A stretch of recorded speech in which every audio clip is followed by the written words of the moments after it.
Bueno, a la vez que, buenas tardes, a la vez que saludo al presidente, al secretario general de la LADI, quiero también trasladar mis saludos a todos los embajadores que nos acompañan y a tantos amigos que veo aquí en la asistencia, ¿no? Decirles que es un gran honor venir a LADI después de hace mucho tiempo que no estaba aquí en esa casa. No podría dejar de acordarme de un embajador brasileño que honró la diplomacia de mi país y que estuvo acá, el embajador Bernardo Pericaz, que nos dejó hace algunos meses y a quien rindo un homenaje y al rendir ese homenaje a Bernardo, quiero rendir un homenaje a esa casa que tiene, como alguien lo expresó, esa característica de una casa de las Américas. Quisiera decirles lo siguiente, yo estoy de vacaciones y acepté complacido esa invitación, estoy aquí al lado en Buenos Aires, pero les advierto que al decir que estoy en vacaciones, quiero decirles también que no todo lo que diga acá representa el pensamiento de mi gobierno. Obviamente estoy en sintonía con la política de mi país, pero quiero permitirme, por el hecho de estar en vacaciones, una cierta libertad que no tendría en condiciones normales. Me dijo mi gran amigo Chacho que tendríamos más o menos 20 minutos, más o menos. ¿Ah? No, pero digamos, hay que... Después de 20 minutos uno ya no dice cosas muy relevantes. Bueno, y a veces ni siquiera antes. ¿Ah? Pero yo quiero decirles lo siguiente. En condiciones normales, mi tendencia sería de presentarles un resumen de las concepciones de integración sudamericana que Brasil desarrolló sobre todo a partir de 2003. No que antes de eso no hubiera un enfoque sudamericano muy fuerte en nuestra política externa, pero creo que después del 2003, exactamente con el comienzo del primer gobierno Lula, nosotros dimos un énfasis mucho mayor al tema, a lo que llamamos de opción sudamericana. Bueno, muy recientemente en una charla para diplomáticos sudamericanos en Brasilia, yo tuve la oportunidad de resumir un poco esas posiciones, eso va a salir incluso en un libro muy pronto allá en Brasil. Pero yo les digo que tan pronto empecé a hablar, y eso fue en abril de 2015, me di cuenta que todo el discurso sobre el proceso de integración sudamericano y latinoamericano, no solamente sudamericano, latinoamericano, y todo el enfoque que Brasil tenía sobre esa temática necesitaba una cierta precisión. Y esa precisión está vinculada en gran medida a lo que Chacho nos dijo acá.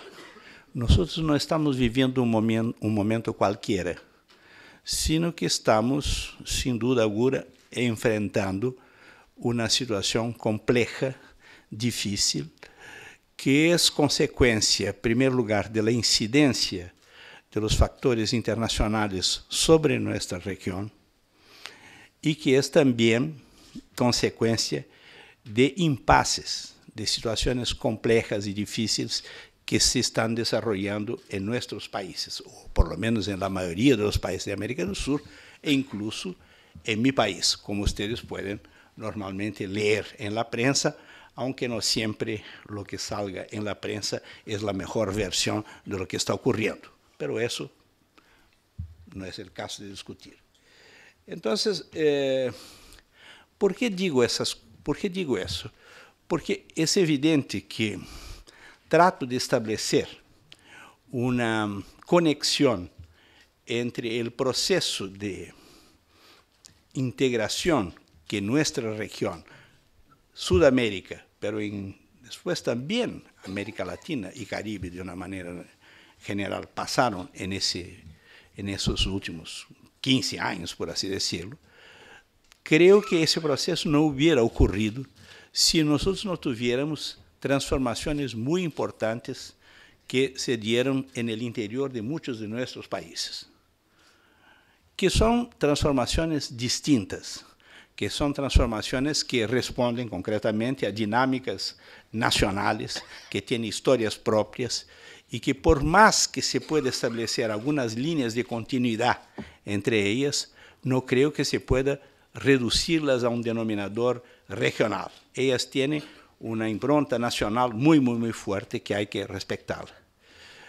Pero creo que si no hubiera esa transformación en varios de nuestros países, en Brasil, en Uruguay, en Argentina, en Chile, en Bolivia, en Venezuela, en Ecuador, en Paraguay, en todos. Y que incluso en aquellos países donde esas transformaciones no fueron tan intensas, de cualquier manera sufrieron los efectos de ese movimiento. Si no hubiera eso, yo no creo que nosotros pudiéramos efectivamente haber vivido en nuestra región una transformación tan amplia como la que ocurrió. En 2003, cuando nosotros tuvimos un cambio importante en Brasil, no quiero hacer del cambio en Brasil un momento fundacional de esa transformación, porque la transformación se fue dando en varias etapas, ¿no?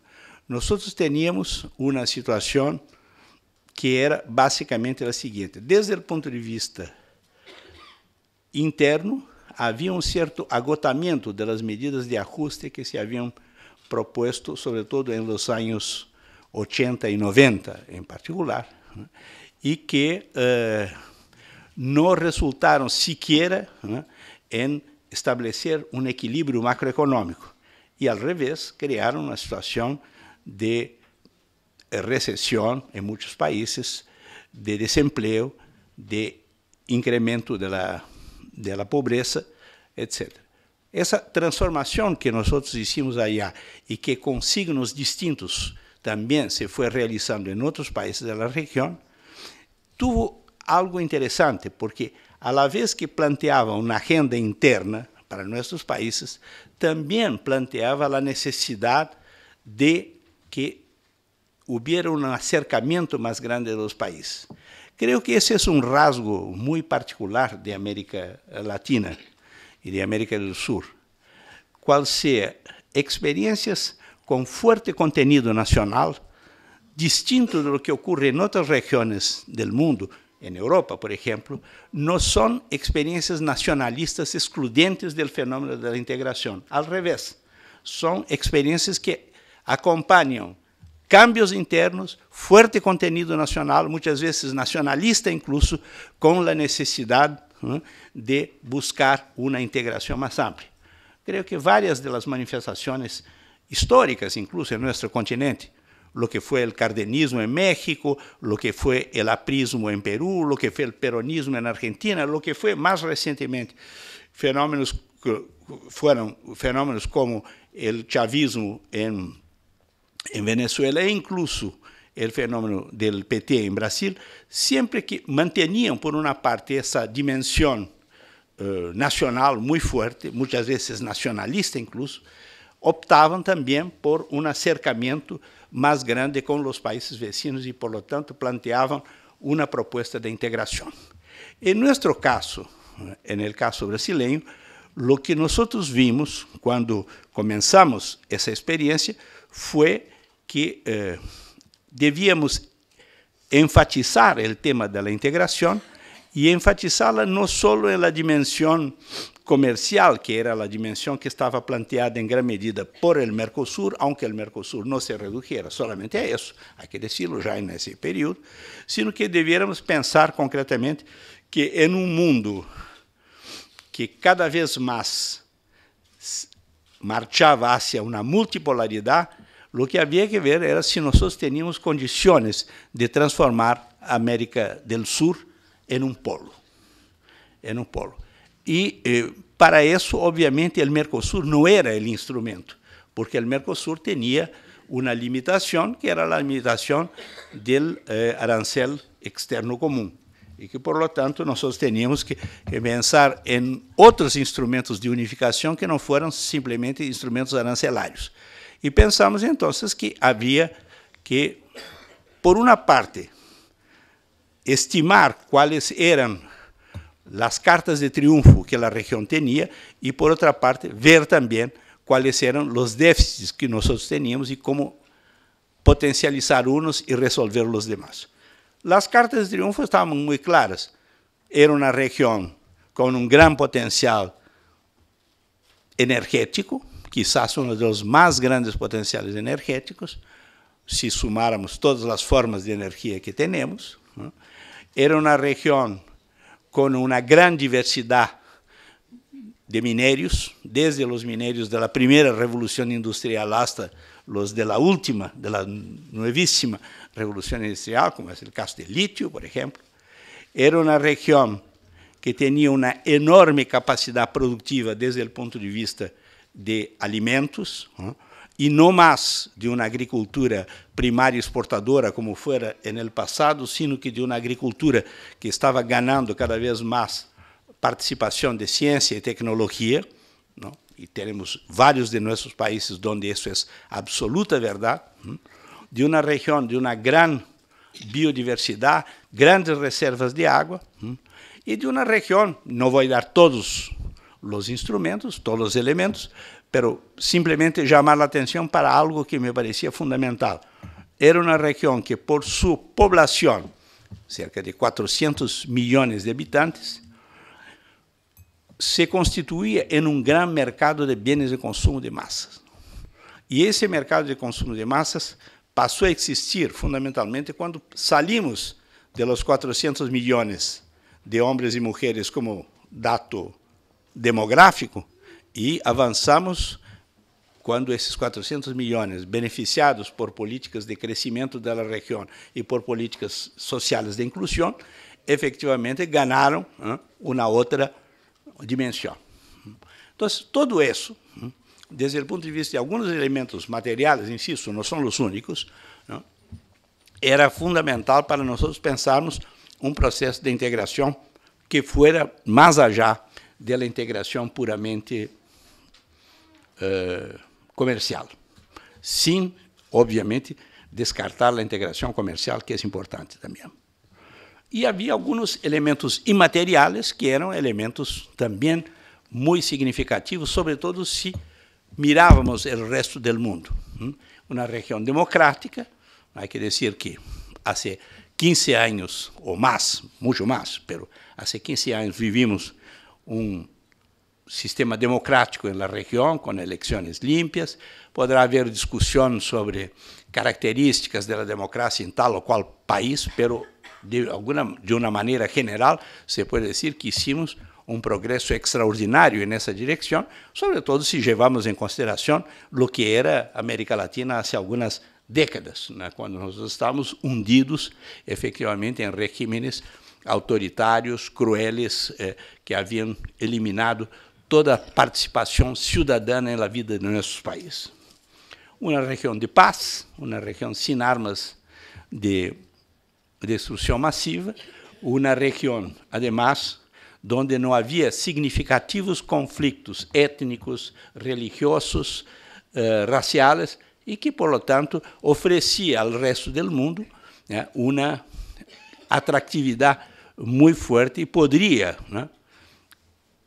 ter essa aspiração de constituir-se em um polo. Então, Brasil, mais allá de suas dimensões, de seu potencial, etc., isso é uma opção clara.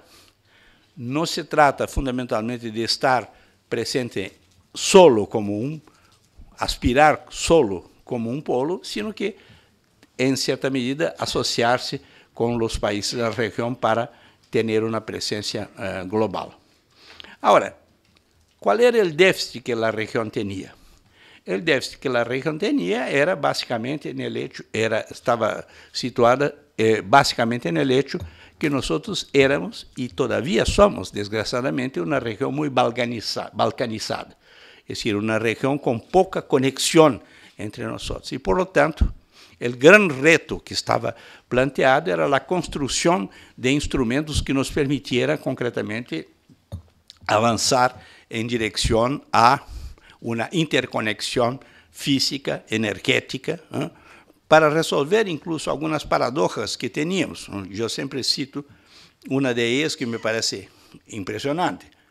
El hecho que Paraguay, siendo el país que tenía y tiene la mayor producción de energía eléctrica per cápita del mundo, era un país que sufría hasta 2 años apagones en partes de en su capital incluso, ¿no? Y que por lo tanto había que resolver ese problema de conexión, como fue resuelto, dígase de paso, con una decisiva contribución del Mercosur cuando por el FOSEN se constituyó esa línea de transmisión de Iguazú, de la hidroeléctrica hasta Asunción. Bueno, entonces ese fue el trabajo que se hizo. Ese fue el trabajo que se hizo y yo creo que eso se constituyó en una opción distinta, ¿no? Una opción que nos permitió pensar una nueva dimensión de la integración. Fue un trabajo que tuvo límites, sí, sin duda alguna, límites. Y creo que los límites están directamente vinculados al hecho que nosotros teníamos una pequeña tradición de integración, de políticas de integración. Segundo lugar, porque creo que muchas veces sufrimos las dinámicas diferenciadas de nuestros países. Muchas veces los grandes enemigos, los grandes obstáculos que nosotros tuvimos para llevar con más énfasis la integración fuimos nosotros mismos, ¿no? Pero ese proceso avanzó e incluso él ejerció un cierto efecto de demostración, tanto es verdad que se constituyó con una dimensión más modesta, etcétera, etcétera, la integración, la CELAC, que buscaba una integración que iba más allá de América del Sur, que incluía el conjunto de América Latina y del Caribe. Bueno, habrá que hacer un examen, que no es el momento, acá ni tengo el tiempo para hacerlo. Pero yo quisiera llamar la atención para el hecho, y es la cuestión que me gustaría de compartir con ustedes en la discusión, o escucharles, sobre todo porque pienso que es un tema novedoso. Había que pensar si hoy día nosotros estamos viviendo las mismas condiciones que tuvimos en el 2003, en el 2004, en el 2005, digamos, hasta el 2008. Porque en el 2008, ¿qué pasó? Hubo una crisis importante de la economía global, ¿no? Y esa crisis, que en un primer momento no tuvo una incidencia muy fuerte en nuestra región, acuérdense de que Lula mencionaba los efectos como una marolinha, una olita que estaba golpeando nuestros litorales, ¿no?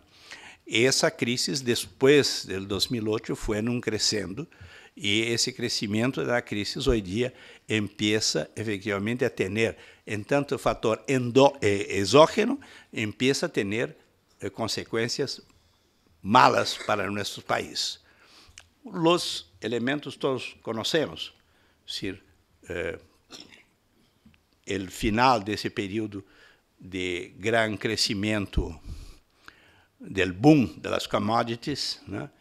La recesión de Estados Unidos, que es intermitente, la recesión de Europa, que es más permanente, y más recientemente incluso el impacto que está teniendo la disminución de la producción en China, un factor novedoso para la región, y todo eso influyendo bastante sobre nuestros países, ¿no? Si nosotros vemos los precios del petróleo, del hierro, del cobre, en fin, de todos, incluso de las commodities agrícolas, nosotros nos damos cuenta del impacto que eso está teniendo. Ahí tenemos factores externos, a los cuales habría que sumar también algunas iniciativas de políticas monetarias que los países desarrollados utilizaron el quantitative easing que Estados Unidos utilizó y después Japón y en cierta medida Francia también lanzaron mano y que tuvieron sin duda alguna algún impacto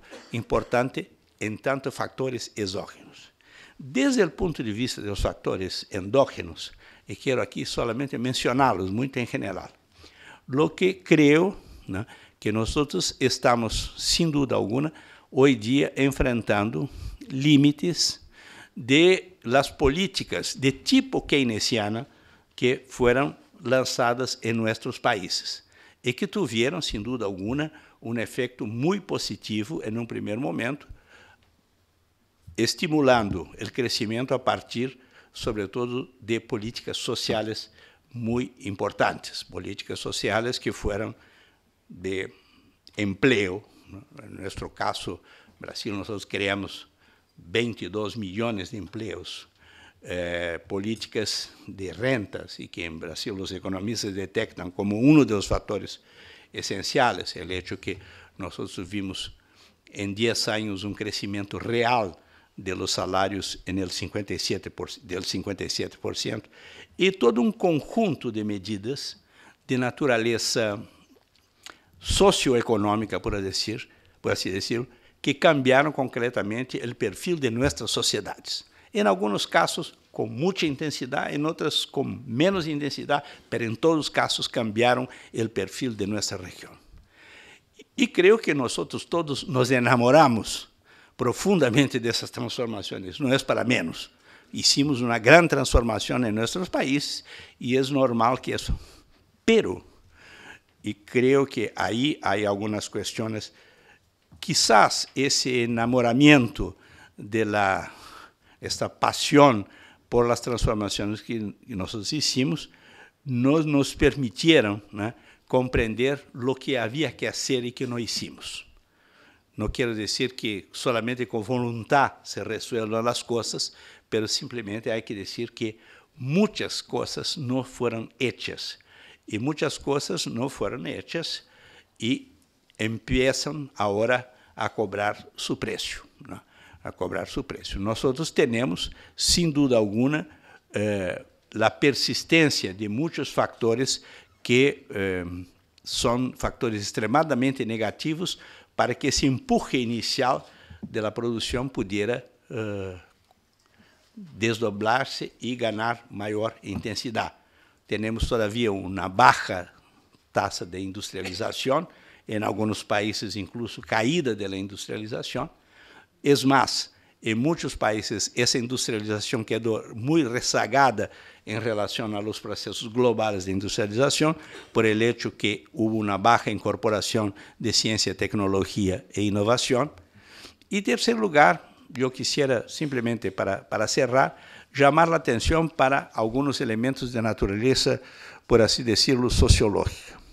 Esa transformación que se hizo en nuestros países, ella no fue necesariamente acompañada de lo que en Brasil nosotros llamamos una narrativa. No sé cómo se dice en castellano eso, un relato, una narrativa, que pudiera no solo dar cuenta de las transformaciones en curso, sino que además también conllevar una cierta dimensión adelante, es decir, plantear nuevos objetivos, plantear nuevos blancos que pudieran ser alcanzados por un proceso de transformación. Eso tiene que ver, sin duda alguna, con el hecho que las fuerzas progresistas, en cierta medida, quedaron en las últimas décadas muy preocupadas en construir grandes utopías, porque veían que las grandes utopías del siglo XX no estaban más funcionando. El comunismo se había disuelto, sea porque se disolvió la Unión Soviética, sea porque el otro bastión del comunismo había cambiado de perspectiva, y la socialdemocracia también había abandonado, digamos, los valores que permitieron realizar esa gran transformación europea, sobre todo después de la Segunda Guerra Mundial.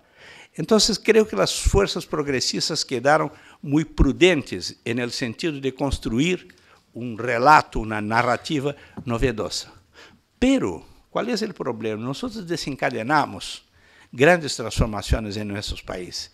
Y al desencadenar grandes transformaciones, lo que hicimos fue crear, digamos, expectativas en sectores que estaban muy al margen de la sociedad, que vivían totalmente al margen de la sociedad, que entraron en esa sociedad por la vía del consumo, ¿no? La vía del consumo, del crédito, en fin, del empleo, de la renta, etcétera, etcétera, y que pasaron a tener nuevas aspiraciones. Algunas aspiraciones materiales que no encontraban respuesta en sociedades muy retrasadas como las nuestras, ¿no? En Brasil se decía mucho, bueno, ustedes hicieron grandes transformaciones de la puerta de la casa hacia adentro, pero no hicieron las transformaciones necesarias de la puerta de la casa hacia afuera, transporte, salud, educación, etcétera, etcétera, ¿no? Garantizaron, en cierta medida, una privacidad. Y bueno, y ese discurso que no amplió, digamos, las perspectivas, fue reemplazado de a poquito por un discurso surgiendo naturalmente, sobre todo en sociedades en las cuales los poderes fácticos, prensa, mundo de la cultura, etcétera, etcétera, persistían sin grandes transformaciones. Creo que eso entonces nos planteó nuevos problemas, nuevos retos, en cierta medida, junto con la crisis económica por factores internos y por factores exógenos, ¿no? Ella creó, digamos, un cuadro político de extrema complejidad. Yo no quiero ir más allá de eso, no porque esté en vacaciones, pero porque creo que, en primer lugar, hablé demasiado, y, en segundo lugar, quisiera dejar esas inquietudes, porque me imagino que acá, en la mayoría de los países, esos problemas se están planteando con mayor o menor intensidad, ¿no? Y creo que sería de gran utilidad que, a la vez que nosotros pensamos concretamente en alternativas de desarrollo de nuestros países y a la vez de integración, nosotros pudiéramos también poner en discusión esas cuestiones que muchos dirán que son cuestiones, como se decía en el pasado, de la superestructura, que están vinculadas concretamente, entre otras cosas, a la generación de una cultura ciudadana novedosa en nuestra región. Eso me parece que son elementos que, por más que tengamos una preocupación de naturaleza socioeconómica, no podemos de ninguna manera despreciar. Creo que, una vez más, nosotros estamos enfrentando retos que son eminentemente retos políticos, que estão vinculados à cultura política e que eles nos ajudarão bastante, digamos, a ser as boas opções da natureza econômica. Graças.